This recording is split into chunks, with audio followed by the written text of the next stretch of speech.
चलो दोस्तों, आज की ये क्लास हम स्टार्ट करते हैं जिसमें हम बात करेंगे नोबेल पुरस्कार से सम्मानित व्यक्तियों की। वो भी 2025 में किन किन व्यक्तियों को सम्मानित किया गया है, किन किन क्षेत्रों में सम्मानित किया गया है। चलो आज की क्लास हम स्टार्ट करते हैं। पहले देखो, हम पढ़ेंगे चिकित्सा क्षेत्र में किस किस को नोबेल पुरस्कार दिया गया है। देखो, चिकित्सा क्षेत्र में नोबेल पुरस्कार दिए गए हैं 3 लोगों को। पहला है मेरी इक्रून को, नंबर 2 है friend Ames Dale, number 3 Simone Sakuguchi, यह है जापान का। तो हम इनकी ट्रिक भी बना सकते हैं। देखो कैसे, मेरी फ्रेंड सिमोन घूमने गई, ठीक है, इसे ट्रिक बना सकते हैं। चलो हम इन तीनों को क्यों दिया गया इसका कारण भी पढ़ लेते हैं। तो कारण है चिकित्सा का नोबेल पुरस्कार 2025 इन तीनों को क्यों दिया गया। तो इन तीनों को दिया गया क्योंकि ये परिधीय प्रतिरक्षा सहिष्णुता से संबंधित इनकी खोज की थी। यह प्रतिरक्षा प्रणाली का वह तंत्र है जो सुनिश्चित करता है कि आपकी प्रतिरक्षा कोशिकाएं आपके अपने ही शरीर के ऊतकों पर हमला न करें, बल्कि केवल हानिकारक बाहरी तत्वों जैसे बैक्टीरिया, वायरस आदि की प्रतिक्रिया करें।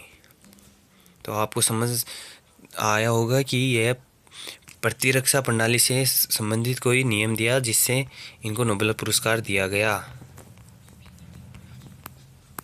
चलो हम दूसरा नोबेल पुरस्कार पढ़ते हैं किस क्षेत्र में दिया गया। दूसरा नोबेल पुरस्कार दिया गया रसायन के क्षेत्र में, ठीक है।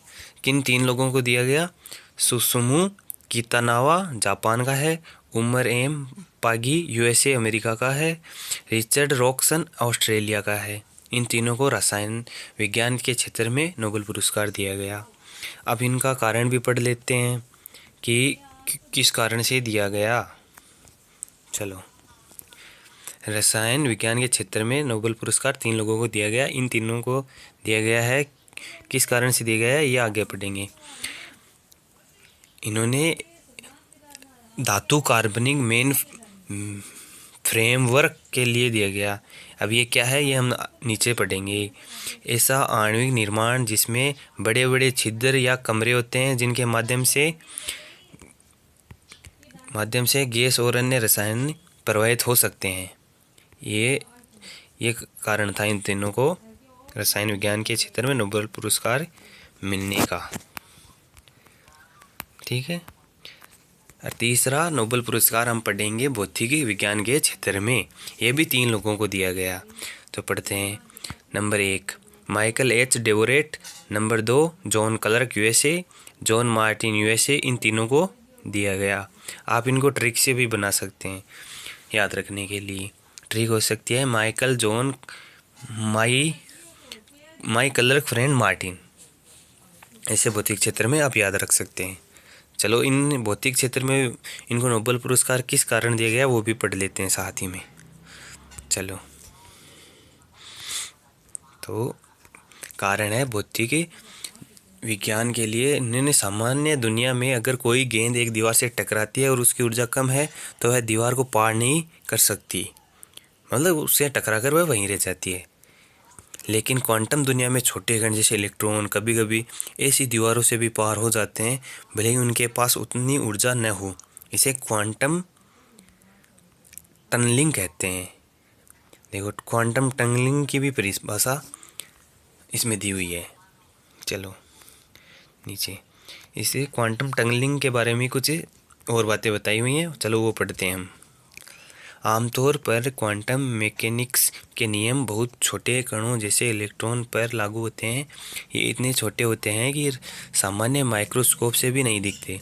लेकिन अब इन वैज्ञानिकों ने पहली बार बिजली के सर्किट में बड़े पैमाने मैक्रोस्कोपिक पर क्वांटम टनलिंग और ऊर्जा के स्तरों की खोज की है। लेकिन अब वैज्ञानिकों ने इस टनलिंग को बिजली के सर्किट जैसे बड़े सिस्टम में देखा है जो पहले असंभव माना जाता था।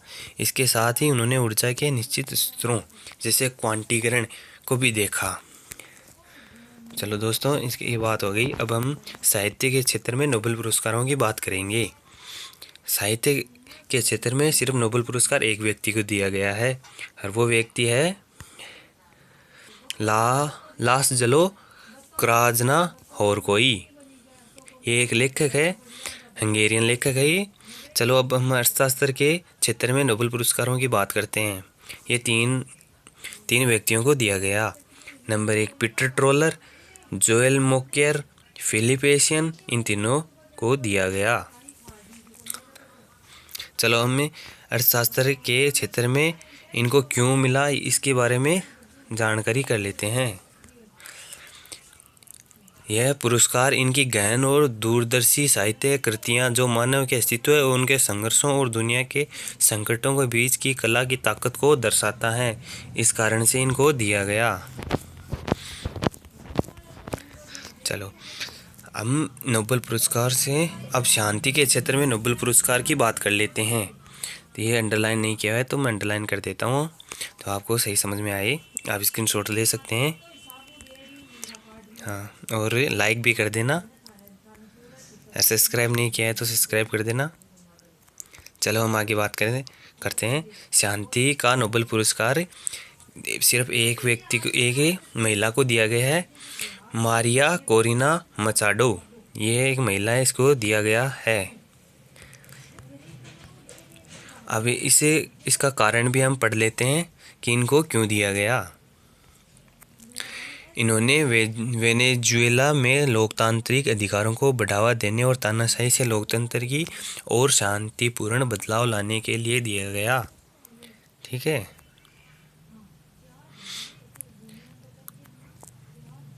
अब हम थोड़ी अन्य जानकारी भी ले लेते हैं, तो हमारे लिए यह परीक्षा के लिए बहुत ही महत्वपूर्ण है। अर्थशास्त्र का नोबेल पुरस्कार 2025 Peter होविट, Joel Mokyr, Philippe Asian को रचनात्मक विध्वंस के माध्यम से विकास के सिद्धांत को पेश करने के लिए दिया गया। अब ये पढ़ते हैं हम, क्रिएटिव डिस्ट्रक्शन क्या है। जब बाज़ार में कोई नया प्रोडक्ट आता है तो वह पुरानी प्रोडक्ट बेचने वाली कंपनियों को बाज़ार से बाहर कर देता है, जिसके कारण नया निर्माण पुराने का विनाश करता है।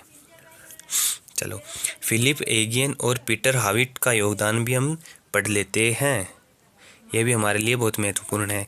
इन्होंने क्रिएटिव डिस्ट्रक्शन का गणितीय मॉडल तैयार किया जो लगातार वृद्धि के पीछे के तरीकों को समझाता है। तो आप समझ चुके होंगे तो पीटर ने क्या किया है। इन्होंने इस गणितीय मॉडल तैयार किया है क्रिएटिव डिस्ट्रक्शन का।